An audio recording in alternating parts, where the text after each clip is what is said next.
Yes, guys, welcome in.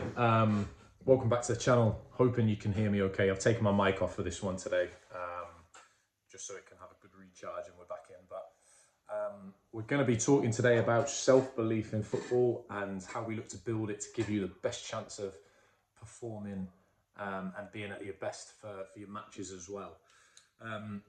So really, from a starting point, self-belief can play a big impact on performance.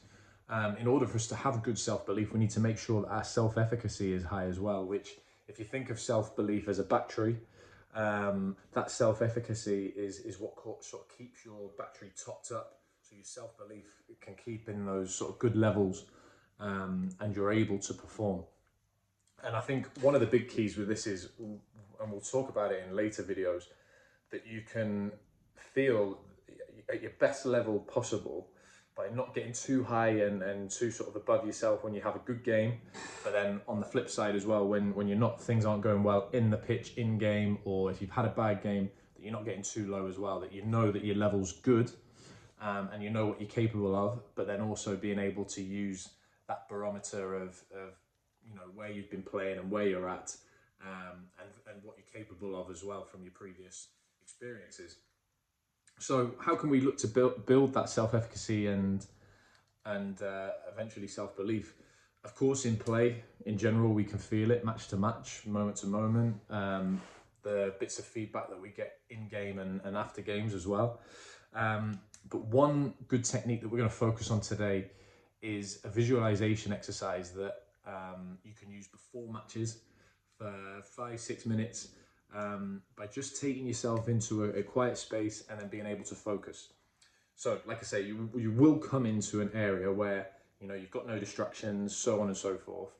And I want you to sit yourself and sort of think about the best game that you've had, or a series of the best games and moments that you've had, and sort of deliver a bit of a highlight reel of what you've been able to perform in that game or over the process of few weeks or potentially in a season, if you can remember all those details in there. But I'd like you really to focus on one particular game that stands out, that was the best that you ever were. So if you can think about that game, sit yourself down, total silence, get yourself in a nice relaxative state, doing your breathing exercises, just deep breaths in, deep breaths out. Close your eyes if you want to. But I want you to think about that game, the build up to the game, and turn it into a kind of movie, if you like, as well. So think about it in real detail. I want you to think about what you did in the game, in order to be as good as you were that day. Did you put in tackles? Did you go on good dribbles? Were you really positive with the ball? What was your mindset like? Were you really helpful towards your teammates? What about that game made you hold it in such high regard for yourself that you did so well? So that's sort of a starting point. From that as well, I don't want you to just think about the technical aspects of what happened in that game and the events that happened in the game. Yes, that's the main focus, but I want you to also consider other things about what was the pitch like on that day, what was the ground, how many people were there watching, what sort of sounds could you hear. And I want you to build these things all into your memory as well. Was there a particular smell in the air? Did you have a new pair of boots on? How did you feel? How did the ground feel against your feet? Why did you feel so sort of bulletproof that day, or so good? So I want you to really think in those details as well, not just the actual actions, but everything around the game as well. Turn it into a real sort of movie piece of that game that you experienced.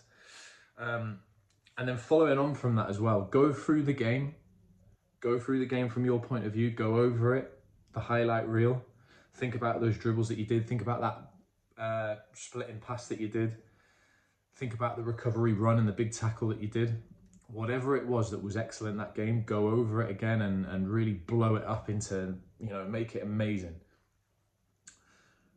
Now, following on from that, don't just think about in this movie what it looked like from your point of view. I want you to also think about the people, the spectators, your teammates, the opposition. What were they seeing? What was the opposition seeing when you were running at them, and how were they feeling? Think about it in real detail. What did you look like when you were doing that action? Then think about, supporters? Did you have family there? Were they looking on, and were they celebrating if you scored a great goal? Were they cheering on? What did they see when you were playing so well? And what were they feeling as well? So have a little think about that. And then if you can put it all together, if you've got that highlight reel in your head, and then you're able to look at it from different points of view, so you can pick on it. You can even pick on the referee. Did the referee come over and say, oh, what a great game you had today? Or were they thinking it? And if they weren't, you can maybe just imagine they were, you know? Because the more you can trick your brain into thinking these things, the more people will start to notice the good attributes that are in your play as well. So think about it from everyone's point of view, and really project that into this image that you have in your head when you do your visualization as well. And really just following on from that, you know, think about how you felt coming off the pitch, and what was the feeling, and what did you take into the next games or the run of fixtures following it, and how do you look back on it? And hopefully, obviously, it's all positive. But the main idea of this exercise is that we want to get your performance really consistent, so you're pushing those levels each week. So you know what you're capable of, and you're able to sort of really revisit it week on week on week. And then hopefully you're building in new experiences as well. And then eventually you can get a really good consistent level of performance as well. Listen, I hope that helped. Give it a try. You know, sit yourself down. If nothing else, if you're not able to focus, just have a nice meditative relaxation. Bring yourself in, and you can think about some old memories. You might even find that as you go into that state, that different things come back as well, which is a great thing for you and your cognitive connections as well. So look, go away, enjoy it, and let me know anything else that you want to see, and I will look to do my best to deliver, and we'll go from there. Okay, cheers.